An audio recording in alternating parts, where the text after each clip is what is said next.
الحمد لله رب العالمين والصلاة والسلام على رسوله الأمين وعلى آله وصحبه أجمعين.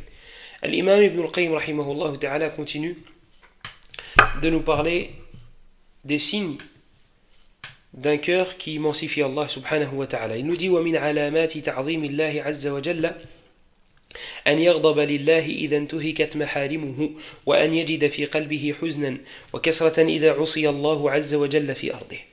De ressentir de la tristesse, de ressentir une sorte de cassure lorsqu'Allah subhanahu wa ta'ala, lorsqu'on désobéit à Allah subhanahu wa ta'ala, de s'énerver, de se mettre en colère lorsque les interdits d'Allah, lorsque les lois d'Allah sont transgressées. Il s'agit de se mettre en colère comme Allah le veut. Il ne s'agit pas de se mettre en colère parce qu'un péché a été fait, mais en faisant un péché. Donc, il y a quelqu'un qui désobéit chez toi, Allah subhanahu wa ta'ala, tu l'insultes. Non, on ne guérit pas le mal par le mal. Tu t'énerves pour Allah comme Allah le veut subhanahu wa ta'ala. Et cela fait partie des signes que ton cœur est encore vivant. Et dans l'autre verset,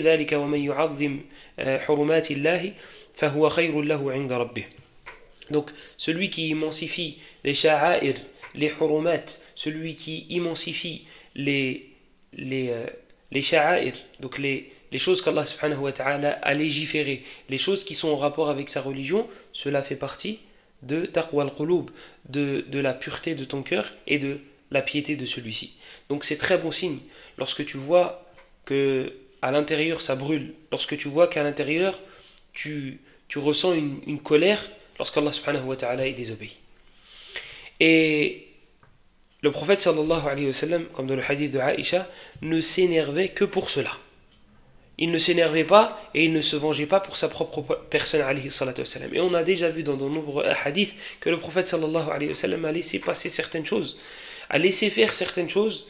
Si son ego était surdimensionné ou je ne sais quoi, le prophète sallallahu alayhi wa sallam aurait réagi différemment. Lorsque le juif l'a attrapé par le col, jusqu'à ce que ça a laissé une trace sur son cou alayhi salatu wa sallam. Comment a-t-il réagi? Comment a-t-il réagi? Si il voulait se venger pour sa propre personne, il n'aurait rien laissé de cet homme-là. Et c'est pas ce qu'il a fait alayhi salatu wa sallam. Par contre, lorsque les interdits d'Allah subhanahu wa ta'ala étaient transgressés, lorsque les limites d'Allah subhanahu wa ta'ala étaient dépassées ou étaient outrepassées, alors là alayhi salatu wa sallam, il s'énervait et personne ne pouvait contenir sa colère, comme nous l'a dit Aïcha radiyallahu anha. Et ne soyons pas bernés par ceux qui nous disent c'est pas mon problème, la personne elle désobéit, c'est pas de ma faute, c'est pas moi qui le fais. Regarde, si la personne à ta gauche, à côté de laquelle tu es assise, insultait ta mère, tu crierais sur tous les toits, personne touche à ma mère. Moi, personne m'insulte. Moi, je suis un bonhomme. Moi, je suis. Taïb. Alors, pourquoi, lorsque c'est les interdits d'Allah qui sont transgressés, tu laisses passer? Pourquoi, lorsqu'on manque de respect à ta religion, ou à ton Seigneur, ou aux principes de l'islam, tu réagis pas? Et lorsque c'est ta mère, soi-disant, monsieur, il bouge. Soi-disant, monsieur, il ressent de la ghayra. Il ressent cette jalousie, ou cette haine, Et pourquoi tu la ressens pas pour la religion d'Allah? Qui est le plus important? Quel est l'élément dans ta vie qui est le plus important? La relation avec tes parents ou ta relation avec Allah subhanahu wa ta'ala? Écoutez la réaction des cieux lorsqu'ils ont entendu que certains prétendaient qu'Allah avait un enfant. Subhanahu wa ta'ala. Wa ta'ala Allahu amma yaqulu adh-dhalimuna 'uluwan kabira.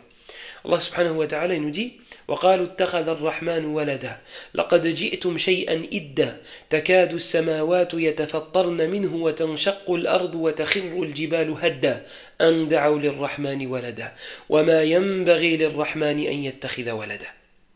Lorsque les cieux ont entendu pour la première fois qu'Allah subhanahu wa ta'ala soi-disant aurait un enfant, alors voici comment ils ont réagi.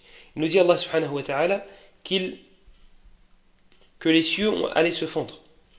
Alors, je vous ai préparé la traduction parce que il dit Allah subhanahu wa ta'ala dans la traduction approximative, peu s'en faut, que les cieux ne s'entrouvent pardon, à ces mots, que la terre ne se fende et que les montagnes ne s'écroulent. Ça c'est parce qu'on a prétendu qu'Allah subhanahu wa ta'ala aurait un enfant. Toi tu l'entends matin, midi et soir. Et on désobéit à Allah à côté de toi, matin, midi et soir. Et tu bouges pas. Et tu dis, mais c'est pas mon problème. C'est pas moi qui fais le péché. C'est pas toi qui fais le péché. Mais si tu tenais vraiment à Allah subhanahu wa ta'ala et à sa religion et à ta relation avec lui, tu ne serais pas resté. Et puis on va aller plus loin dans le débat. Allah subhanahu wa ta'ala, donc toi tu dis, ce n'est pas toi qui fais cette action-là. D'accord? Toi tu n'as pas fait cette action-là. Donc Allah t'a interdit de faire cette action-là. Tu ne l'as pas faite, alhamdulillah. Mais tu restes assis à côté. Sache une chose, celui qui t'a interdit de faire cette action-là, t'a interdit de rester à côté des personnes qui font cela. Voilà, tout simplement. Tu veux des versets, on en a. Tu veux des hadiths, on en a. Et ne ramène pas le hadith de Abu Sa'id al-Khudri dans Sahih Muslim. Parce qu'il y en a qui sont vicieux, il y en a qui vont même argumenter pour leur batil. Il y en a qui vont argumenter pour leur bêtise. Il y en a qui vont argumenter pour leur bêtise. Le hadith de Tariq ibn Shihab, selon Abu Sa'id al-Khudri, le prophète sallallahu alayhi wa sallam a dit, il dit, Sami'tu Rasulallah sallallahu alayhi wa sallam yaqul, Man ra'a minkum munkaran falyughayyirhu biyadihi. فإن لم يستطع فبلسانه فإن لم يستطع فبقلبه وذلك أضعف الإيمان. Dit celui quiconque voit un mal, qu'il le change avec sa main. S'il ne peut pas, alors avec sa langue. S'il ne peut pas, alors avec son cœur. Dit voici la foi la plus faible, le degré le plus faible. Moi, j'ai un iman qui est faible. Moi, je change avec mon cœur. Là, non, ce hadith-là ne te concerne pas.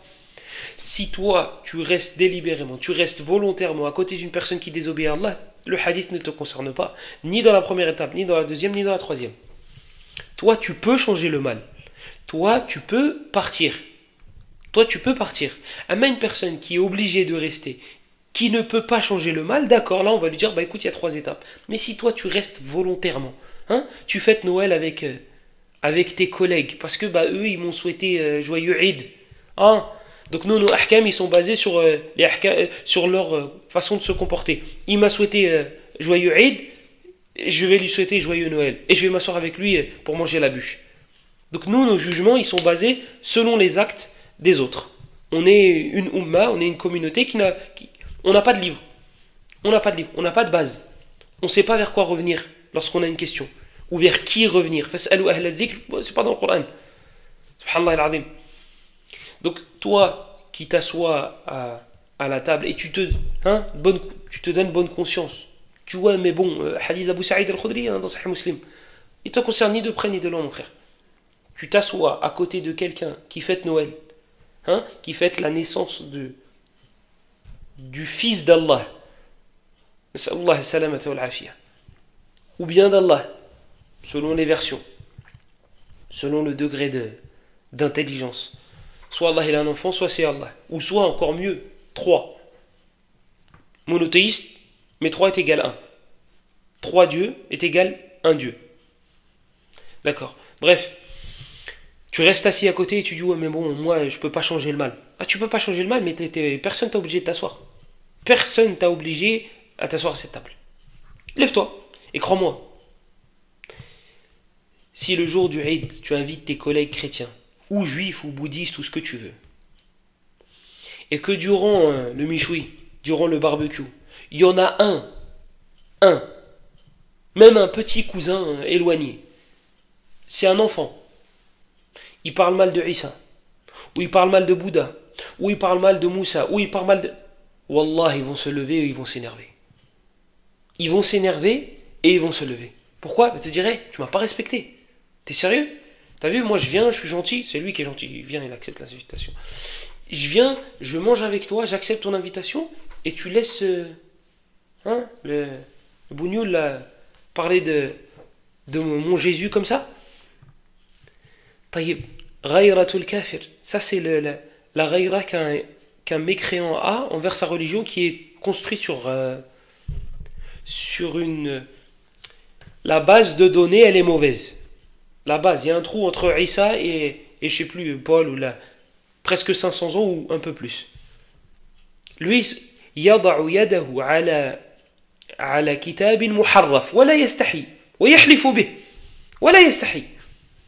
Lui, il met sa main sur un livre muharraf qui est falsifié, il n'a pas honte. Et tu sens une izza, tu sens une fierté en lui. Et toi, ayyuha al-muslim, ton livre qui n'a pas été modifié, hein, harf, c'est pas le harf, l'accent n'a pas été modifié, n'a pas été changé. Ta religion, elle marche. Et t'as honte. Et t'es timide. Et tu te dis, ouais, mais bon, qu'est-ce qu'ils vont se dire? Qu'est-ce qu'ils vont penser? Ouais, mais je suis pas chez moi. Je suis chez moi. Je suis chez moi. Et ma religion, c'est ma plus grande fierté. C'est ma plus grande fierté et je la proclame et je la proclamerai. Et c'est ma izza et c'est ce avec quoi je veux être enterré. C'est masdaru hayati. C'est la base dans ma vie. Tout tourne autour de ma religion. C'est pas ma religion, je l'adapte pour plaire à... Bref, je pense que le message est passé. ومن علامات تعظيم الأمر والنهي ألا يسترسل مع الرخصة إلى حد يكون صاحبه جافيا غير مستقيم على المنهج الوسط. Et parmi les choses qui prouvent que dans ton cœur la place que dans ton cœur il y a une énorme place pour Allah subhanahu wa ta'ala, pour sa religion, pour ses interdits, pour ses commandements, ألا يسترسل مع الرخصة, de ne pas se laisser aller, de ne pas s'engloutir dans les facilités. D'accord? Et je ne veux pas citer d'exemple. Je ne veux pas citer d'exemple. Par expérience, je ne veux pas citer d'exemple. Parce que, justement, tu vas citer les exemples. Ah bah, t'as vu, les gens, ça, ils pensaient que c'était obligatoire, c'est une sunna. Ah, c'est une sunna? Bah, je vais pas faire. Ah, c'est pas obligatoire? Bah, je vais pas faire. Il y a même un frère, une fois, qui m'a dit... je voulais pas citer d'exemple, j'en citais. Voilà, dans la salade, ça, c'est pas obligatoire. Voilà, je vais pas le citer. Ça, c'est pas obligatoire, ça, c'est pas obligatoire, ça, c'est pas obligatoire. Il lui restait que la Fatiha. Il lui restait que la Fatiha. Le takbir et la Fatiha. Je dis, la Fatiha n'est pas obligatoire. La Fatiha n'est pas obligatoire. Pas de tashahhud, pas de ça, pas de ça. Il me dit, le premier tashahhud, je sais pas quoi. Le deuxième, je dis, le deuxième, c'est une sunna aussi. Il y a un qawl qui dit que le deuxième, c'est une sunna. La Fatiha, Abu Hanifa, il voit que c'est pas obligatoire. Voilà, tu dis Alif Lam Mim, ou bien tu dis Alhamdulillah Rabbil Alamin, tu finis pas. Allahu Akbar, c'est bon. Tu sais quoi? Allahu Akbar non plus. Et c'est ce que j'ai dit aux frères. J'ai dit même Allahu Akbar, c'est pas obligatoire. Chez certains savants, notamment l'Ahnaf. Tu azim Allah. Allahu l'A'zam, مثلا. Voilà, c'est bon. Donc tu dis Allahu l'A'zam, tac, Alhamdulillah Rabbil Alamin, hop, tu descends. Pas takbir. Takbiratul intiqal, pareil, il y a un qawl qui dit que c'est pas obligatoire. Le tashahhud al-awwal, il y a un qawl qui dit que c'est pas obligatoire. Le dernier, pareil, tu vois, tranquille. Tranquille. Jusqu'où on va aller? Ça, le istirsal, le fait de s'engloutir comme ça et de se laisser aller dans les ah bah là il y a un qawl, là il y a un avis qui dit que, et là les savants disent que c'est une sunna, et là c'est pas, ça va arriver, ça va donner comme résultat az-zandaqa, l'hypocrisie, l'idiotie. Il ne va rien te laisser, il ne va rien te rester de ton dîn.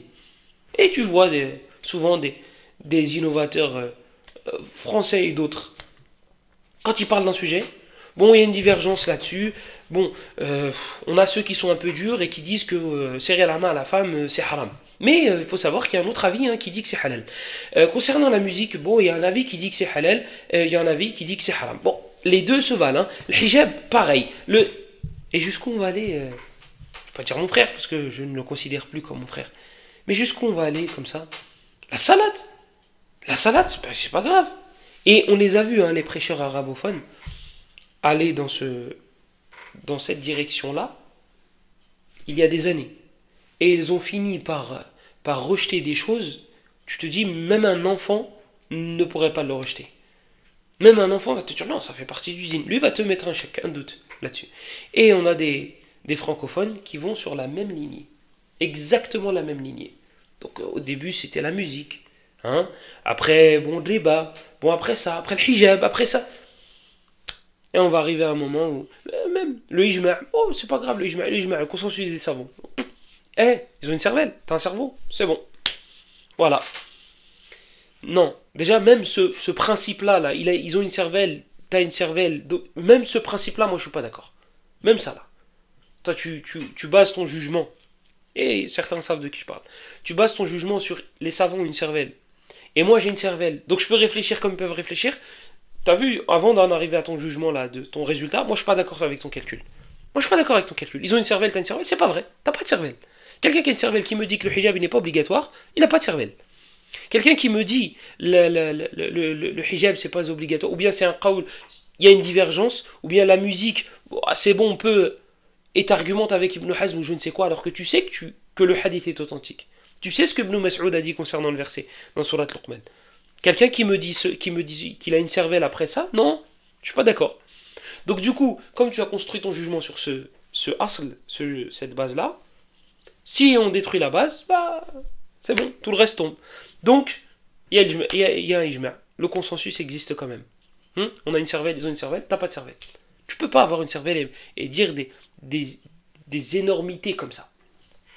Donc, on ne s'engouffre pas dans le al-rukhas, dans les facilités. Ah là, il y a une divergence, ah là, il y a une divergence, là, il y a une divergence, et tu prends à chaque fois l'avis le plus facile. À chaque fois. Même dans des avis qui sont infondés. Même dans des avis qui sont infondés. Tu prends un imam. Si tu as accès aux 4 écoles, tu prends un imam dans les 4, tu le suis, jusqu'à ce que tu te fasses les griffes et les dents, jusqu'à ce que tu te renforces, et après, tu pourras passer un deuxième, un troisième. Et il faut savoir une chose, c'est que la religion d'Allah n'a pas besoin d'être facilitée, elle est facile. Ça c'est très important. La religion d'Allah, elle n'a pas besoin d'être facilitée, elle est facile. Inna ad-dina yusr. ولن يشاد الدين أحد إلا غلبه فسددوا وقاربوا وأبشروا واستعينوا بالغدوة والروحة وشيء من الدلجة. Le prophète sallallahu alayhi wa sallam nous dit dans le hadith rapporté par l'imam al-Bukhari, Inna ad-dina yusr, hadith Abu Huraira. La religion est facile. T'as pas besoin de faciliter quelque chose de facile. Tu n'as pas besoin. Allah subhanahu wa ta'ala nous dit وَمَا جَعَلَ عَلَيْكُمْ فِي الدِّينِ مِنْ حَرَجٍ. Il n'a pas mis dans sa religion, dans la religion, de haraj, de gêne. يُرِيدُ اللَّهُ بِكُمُ الْيُسْرِ. Allah veut pour vous la facilité. طَهَ مَا أَنزَلْنَا عَلَيْكَ الْقُرْآنَ لِتَشْقَى. Allah subhanahu wa ta'ala dit nous ne t'avons pas révélé le Coran لِتَشْقَى, pour que tu t'attristes. إِذَنْ أَنزَلْنَاهُ لِتَسْعَدْ.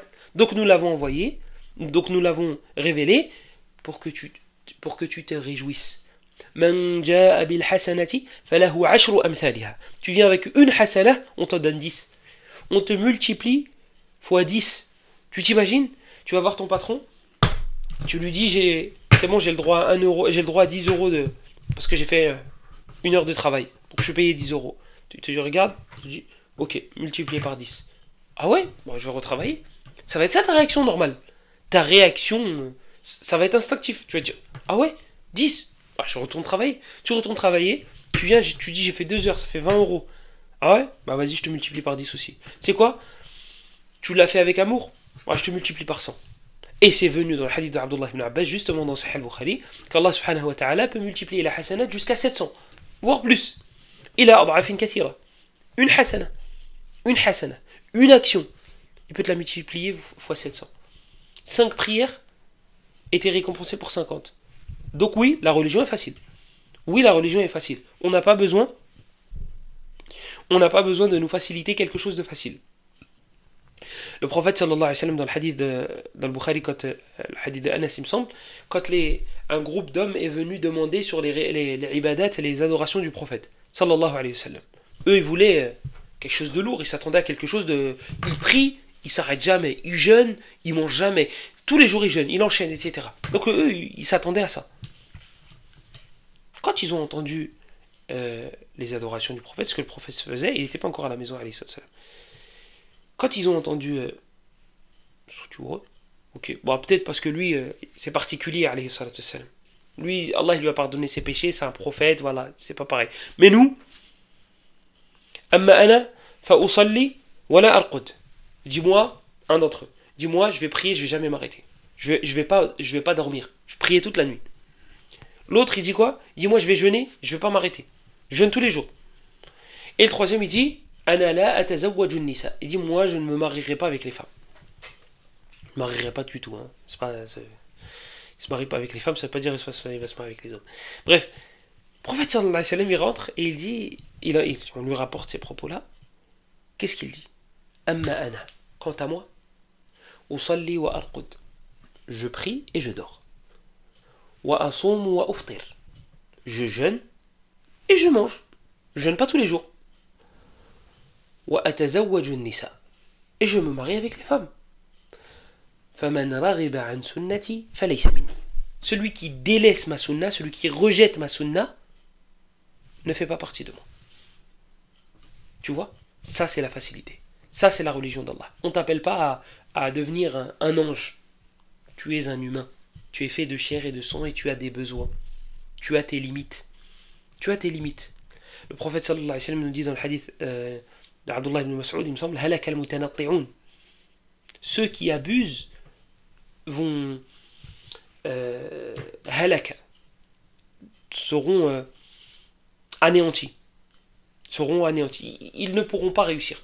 Ne pourront pas. Et tu ne pourras pas. Tu vas te fatiguer. Tu n'as pas été fait pour adorer Allah sans t'arrêter.